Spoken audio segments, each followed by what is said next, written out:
Auzubillahiminesh-shaytanir-rajeem. Bismillahir-rahmanir-rahim. Assalamu alaikum, students. How are you all? I hope you all are doing well and stay home, stay safe, and keep doing. But you have to learn your homework and classwork regularly. So this is your SST book. Take out your SST books and open. Okay. So my name is Iram Zulfikar. Okay. So okay, in previous lecture what we was this what we were discussed the planets, about planets, and how many planets and the universe. So we have to start our lecture number 2. Okay, lesson number 1, lecture number 2, the earth as a planet. Okay, so today's objective are students will be able to list other members of the solar system, explain solar system, explain the rotation and revolution of the earth, describe the continents and ocean. All are the objectives that we have learned today. Okay class, so in my previous lecture हमने पढ़ा था कि universe क्या है. The universe is an expanse of space with no boundaries and consists of gases, dust, clouds, stars, planets and galaxies. और हमने पढ़ा था कि there are 8 planets of the solar system: Mercury, Venus, Earth, Mars, Jupiter, Saturn, Uranus and Neptune. ये हमने अपने previous lecture में discuss किया था. Okay, so take out your books, open page number 1. आप पेज नंबर 1 पे जो देख रहे हैं, universe and solar system, Rocky planets, gas Giants, ice Giants, ये सब हमने अपने प्रीवियस लेक्चर में डिस्कस किया था. एंड आई होप कि आप लोगों ने ये पढ़ लिया होगा, अच्छे से रीड कर लिया होगा. Okay, so look at this picture. Okay, look at this picture. This is the solar system. Okay, this is the 8 planets which was revolving around the sun: and Mercury, Venus, Earth, Mars, Jupiter, Saturn, Uranus and Neptune. Okay, okay बेटा, this is the video. Okay, जो मैंने जितना भी अपने previous lecture में आपको पढ़ाया था, तो हम ये वीडियो देखेंगे ताकि आपको वो सारी चीजें जल्दी से रिकॉल हो जाए और आप जल्दी से उस माइंड पे आ जाए, आपका माइंड फ्रेश हो जाए और आप आगे से अच्छे से कंटिन्यू कर सकें. तो ये पिक्चर देखें. Okay, the solar system. Okay, the solar system. So what is solar system? Solar system. Solar system, there are 8 planets of the solar system: Earth, Mars, Jupiter, Saturn, Uranus, Neptune. Okay, and these all are revolving around the sun. 8 planet जो हैं वो sun के गिर्द revolve कर रहे हैं, घूम रहे हैं अपने ही orbit में. Okay, वो कौन से 8 planets हैं? Mercury, Venus, Earth, Mars, Jupiter, Saturn, Uranus and Neptune. Okay, and Pluto. Pluto को 2006 में एक नवा प्लेनेट कंसिडर किया जाता था, लेकिन अब साइंटिस्ट ने इसे रिमूव कर दिया है सोलर सिस्टम से. हमारे 4 बड़े और सबसे हॉट प्लैनेट्स में जो आ जाते हैं वो आ जाते हैं Mercury, Venus, Earth and Mars. Okay, ये सन से करीब है, और जो सन से दूर और थोड़े ठंडे प्लैनेट्स हैं वो आ जाते हैं Jupiter, Saturn, Uranus and Neptune. ठीक है, ये चारों प्लैनेट्स आ जाते हैं जो थोड़े ठंडे हैं. Okay, the solar system comprise the sun, planets and their moons, dwarf planets, comets, meteorites, and some rocks and gases. The solar system had 2 eclipses, solar eclipse and lunar eclipse. Okay, and there are 8 planets of the solar system: Mercury, Venus, Earth, Mars, Jupiter, Saturn, Uranus and Neptune. Pluto, which once regarded as a planet, is now called a dwarf planet. Pluto को अब dwarf planet के नाम से जाना जाता है. Pluto was reclassified as a dwarf planet in 2006 by the International Astronomical Union. This is because its highly elliptical orbit overlaps with that of Neptune. Besides Pluto, 2 other known dwarf planets are Ceres and Eris. The planets of the solar system is categorized by their inner planets and outer planets. Inner planets are those planets that orbit close to the sun, and the outer planets are those planets that orbit uh, far from the sun. Okay. उसके बाद आपको ये video देख के अपना पुराना previous lecture recall हो गया होगा कि मैंने बताया था universe there are 8 planets of the solar system: rocky planets, gas giants and ice giants. अब हम बढ़ते हैं अपने न्यू लेक्चर सेकंड लेक्चर की तरफ, जिसमें आ जाते हैं dwarf planet, asteroids, comets, meteoroids and satellites. ये भी प्लैनेट्स ही, वीडियो में भी इसका जिक्र है, वीडियो से भी आपको अच्छे से समझ आ जाएगा, लेकिन मैं यहाँ पे और एक्सप्लेन कर दूंगी। जो 8 प्लैनेट्स हैं ये भी प्लैनेट्स ही हैं, लेकिन वो 8 प्लैनेट्स इनको दूसरे नामों से जाना जाता है। जैसे up to year 2006, Pluto was considered to be the 9th planet of the solar system because of its smallest size and other indicate qualities. Scientists eliminated it from the solar system and categorized it as a dwarf planet. Dwarf planet Pluto को कहा जाता है। 2006 में Pluto को एक 9th planet solar system का consider किया गया था, क्योंकि ये बहुत छोटा होता है अपने साइज में और इस पे बाकी प्लेनेट से दूसरी इंडिकेट क्वालिटीज पाई जाती हैं, तो साइंटिस्ट ने इसे एलिमिनेट कर दिया। और वीडियो में एक और बात बताई गई थी कि ये नेपट्यून पे ओवरलैप कर जाता था, इसलिए साइंटिस्ट ने इसे पूरे सोलर सिस्टम में से एलिमिनेट कर दिया और इसको एक डॉफ प्लेनेट के नाम से कैटेगराइज कर दिया। ठीक है। अब now asteroids. Asteroids are small objects made of rocks, clay और metals. They are usually found in orbit of Mars and Jupiter.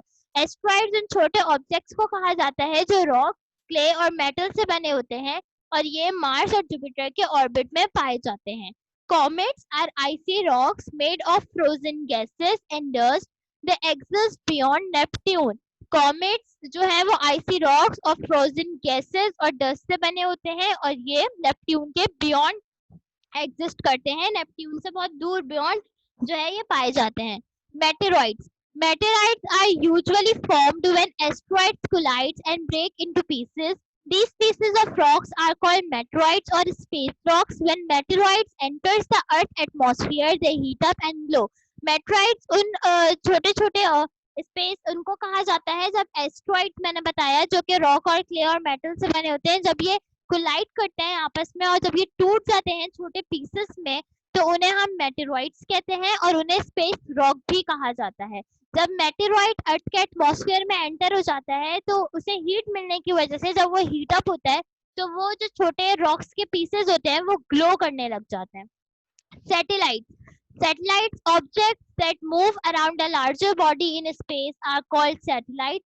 Satellites can be natural or man-made planets, and moons are natural satellites. All planets of the solar system except Mercury and Venus have moons orbiting them. International Space Station and Sputnik 1 are man-made satellites. Satellites man-made भी होता है, यानी इंसानों ने खुद भी satellites बनाए, और नेचुरल सैटेलाइट्स भी होते हैं। नेचुरल सैटेलाइट्स क्या होते हैं? प्लैनेट्स और मून जो हो गए हमारे, वो नेचुरल सैटेलाइट्स यानी कुदरती जो अल्लाह ताला ने बनाए हैं वो प्लैनेट्स और मून हो गए। और एक मेन मेड सैटेलाइट बना है जो कि इंटरनेशनल स्पेस स्टेशन ने बनाया है, वहाँ के जो साइंटिस्ट उन्होंने एक मेन मेड सैटेलाइट बनाया। सैटेलाइट क्या होता है? एक मूव जितने जो हमारा स्पेस है उसमें एक लार्जर बॉडी जो मूव कर रही होती है स्पेस की गिर्द, स्पेस के इन सारे प्लैनेट्स और पूरे स्पेस के गिर्द, उसे सैटेलाइट कहते हैं, जिसकी वजह से हम सारी चीजें देख पाते हैं। ठीक है। उसके आगे moving on, the earth. Earth is the 5th largest planet of the solar system. It was created approximately 4.6 billion years ago. Its distance from the sun is about 150 million kilometers. Sunlight reaches our planet in about 8 minutes. Earth is a Germanic word meaning the ground. Its surface consists of mountains, valleys, plains, oceans and many more. अर्थ जो है वो solar system का 5वां बड़ा planet माना जाता है और ये 4.6 बिलियन ईयर्स अगो जो है वो बन गया था अप्रोक्सीमेटली। पहले जो है वो ये क्रिएट हो गया था, it was created approximately 4.6 billion years ago. और सन से अर्थ का जो डिस्टेंस है वो 150 मिलियन किलोमीटर पे है। सन अर्थ से 150 मिलियन किलोमीटर जो है वो दूर है। और हमारे अर्थ में सनलाइट जो आती है उसको सिर्फ 8 मिनट लगते हैं हमारे अर्थ को रीच करने में। Sunlight reaches our planet in about 8 minutes. Earth जो है वो एक जर्मनिक वर्ड से निकला है जिसकी मीनिंग है ground. Its surface consist of mountains, valleys, plains, oceans and many more. इसके जो सरफेस पे माउंटेन्स, वैलीज, प्लेन्स, ओशियंस और बहुत सी चीजें जो है वो पाई जाती हैं। अच्छा, ये तो हो गया कि अर्थ के बारे में, कि अर्थ जो है वो 5वां प्लेनेट है, कितने डिस्टेंस पे है सन से। अब अर्थ की शेप और साइज के बारे में बात करते हैं। The earth is round in shape. It is flat at the poles and the bulges at the equator due to the rotation on its axis. अर्थ जो है वो एक राउंड शेप में होता है, आप सबको पता है। पोल्स जो नॉर्थ पोल्स और साउथ पोल्स हैं वहां से ये फ्लैट होता है, और इक्वेटर से ये एक बल्ज बल्ज की शेप में होता है।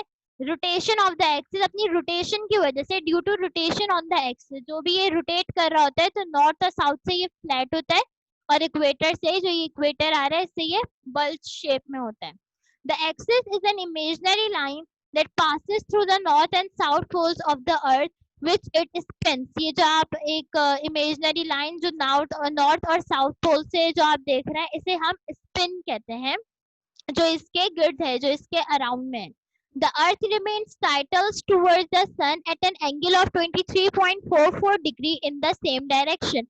अर्थ सन से मैंने बताया कि 150 मिलियन किलोमीटर की दूरी पर होता है, और जो वो एंगल बना रहा होता है वो 23.44 डिग्री का एंगल होता है, अपनी एक ही सेम डायरेक्शन में जो वो एंगल बना रहा होता है सन से, वो 23.44 डिग्री सेंटीग्रेड होता है। The circumference of the earth is 40.0302 kilometer. Its total surface area is 510.1 million square kilometer. जो सर्कमफेरेंस है अर्थ का वो पूरा 40.0302 किलोमीटर पे है। उसका टोटल सरफेस एरिया जो है वो 510.1 मिलियन स्क्वायर किलोमीटर पे है। तो ये पूरी हो गई अर्थ की बात। ठीक है, अब अर्थ की मूवमेंट, वो अर्थ की शेप, साइज, उसके डिस्टेंस कितने, उसका सरफेस किलोमीटर पे। अब हम मूवमेंट की बात करते हैं तो दो टाइप्स की मूवमेंट आ जाती है अर्थ में, rotation and revolution. The earth is constantly moving, पूरा कांस्टेंट वो मूव कर रहा है, रुकता नहीं है। The movement of the earth is of two types, rotation and revolution. Rotation, have you seen a top spin? ये जो आप मैंने बताया था जो नॉर्थ और साउथ पोल पे जो आप ये देख रहे हैं ये स्पिन कहलाता है। It spins on its spindle like a top. The earth is spinning on its pole axis around the sun. The spinning of the earth on its axis is called rotation. It completes its one rotation in 23 hours 56 minutes and 4 seconds. The earth rotates from the west to the east at the speed of 1675 kilometers per hour. The rotation of the earth causes day and night. During rotation, the part of the earth facing the sun experiences day and the part of the other side experiences night. ये जो यहाँ पे poles, ये जो north और south poles है, इस line को स्पिन कहते हैं। और जब ये घूम रहा होता है, अच्छा ये रोटेशन क्या बताई गई है कि ये जो स्पिन, ये जो पोल्स की तरफ से जो घूम रहा है ये सन के इर्द गिर्द होता है, और ये पूरा अपना एक्सिस, इसे रोटेशन कहते हैं। It completes it's one rotation, ये एक रोटेशन 23 घंटे 56 मिनट और 4 सेकंड्स में कंप्लीट करता है। The earth rotates from the west to the east, west to the east की तरफ जो इसकी स्पीड होती है वो 1675 किलोमीटर पर आवर पे वेस्ट टू द ईस्ट की तरफ जो जिस स्पीड से घूम रहा होता है वो 1675 किलोमीटर पर आवर पे होता है। The rotation of the earth causes day and night. During rotation, the parts of the earth facing sun experience, जिस जो पार्ट इसका सन की तरफ होगा उस पार्ट में डे हो रहा होता है, जो अदर साइड होता है वो नाइट एक्सपीरियंस करता है, यानी जहाँ पे मून होगा। ठीक है, अब revolution. The movement of the earth is its elliptical orbit around the sun is called revolution. The earth moves counterclockwise around the sun at the speed of 107.000 km per hour. The earth completes one revolution in about 365 days and 6 hours. To keep the calendar in track, 1 year is considered as 365 days. Every 4 years, 6 hours a year add up to make 1 day. We call it a leap year, 366 days. The earth revolves around the sun and remains titled on its axis. Due to this, different areas of the earth receive more or less sunlight at different times of a year. It gives us a season. अच्छा, जो इलिप्टिकली ये घूम रहा होता है counter clockwise, इसे revolution कहते हैं और इसकी स्पीड होती है 107.000 किलोमीटर पर आवर. ठीक है. The earth completes one revolution in about, ये अपना एक रेवोल्यूशन 365 डेज में कंप्लीट करता है और 6 घंटे, 365 डेज एंड 6 आवर्स. कैलेंडर में जो हम एक साल देखते हैं जो 365 डेज का होता है, और हर 4 साल के बाद एक लीप ईयर आता है. लीप ईयर वो होता है जिसमें सोलर इक्लिप्स और लूनर इक्लिप्स होता है, चांद ग्रहण और सूरज ग्रहण, जिसको 366 डेज यानी हर 4 साल के बाद एक नया साल एडअप होता है, उसे हम लीप ईयर कहते हैं. The earth revolves around the sun and remain tilted on its axis. Due to this, different areas of the earth receive more or less sunlight at different times of a year. वही जहाँ पे सन का part होगा वो ज्यादा sunlight gain करेगा और बाकी साल में जो दूसरा आ जाता है वो कम सनलाइट. और इसी तरह हमें सीजन्स मिलते हैं, summer, winter, autumn and spring. Season, changes off season, मतलब सन और अर्थ किस तरह सीजन टू सीजन चेंज होते हैं. From March two may both the southern and northern hemisphere receives equal amount of sunlight. Due to this, the southern hemisphere experiences autumn and the northern hemisphere experience spring. मार्च से लेके मई तक जो दोनों southern और northern hemispheres होते हैं वो equal amount of sunlight receive करते हैं, यानी एक जैसी अमाउंट पे सनलाइट जो है वो रिसीव करते हैं. इसकी वजह से क्या होता है, जो साउथर्न हेमिस्फीयर होता है वो ऑटम में होता है और जो नॉर्थर्न हेमिस्फीयर होता है उसमें स्प्रिंग का सीजन चल रहा होता है.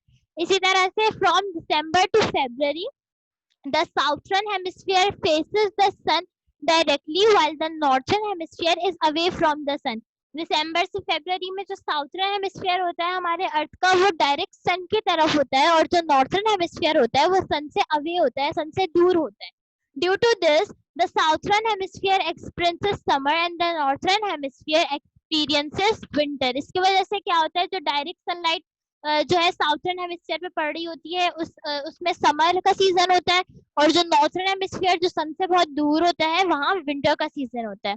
इसी तरह फ्रॉम जून टू अगस्त, जून से लेके अगस्त तक the northern hemisphere faces the sun directly while the southern hemisphere is away from the sun. अब इसमें क्या है, वाइस वर्सा, नॉर्थर्न हेमिस्फीयर जो है वो सन से डायरेक्टली होता है और जो साउथर्न हेमिस्फीयर होता है वो सन से दूर होता है. तो इसकी वजह से क्या होता है कि northern hemisphere experience is summer, उसमें समर का सीजन होता है, एंड साउथर्न हेमिस्फीयर में विंटर का सीजन होता है.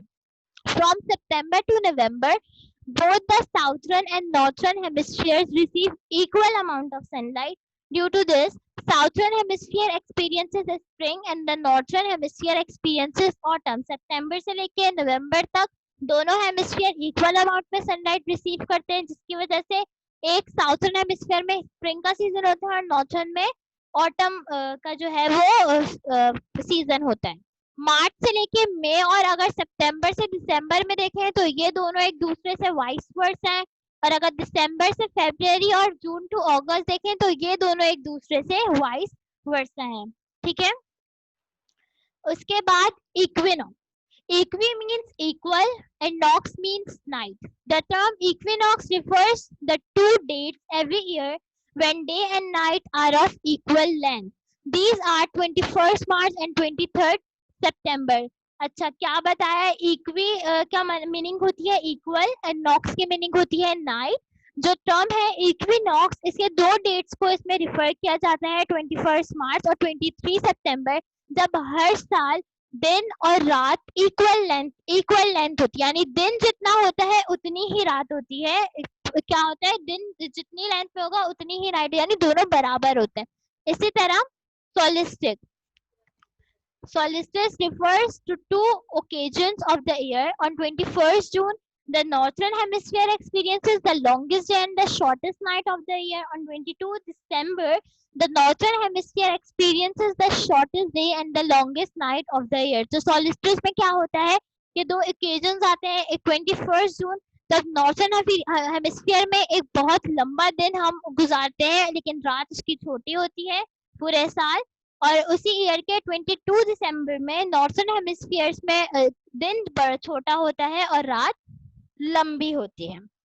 तो यहाँ तक आज हमने पढ़ा है, हो आप लोग को समझ आ गया होगा. Okay, thank you, Allah Hafiz.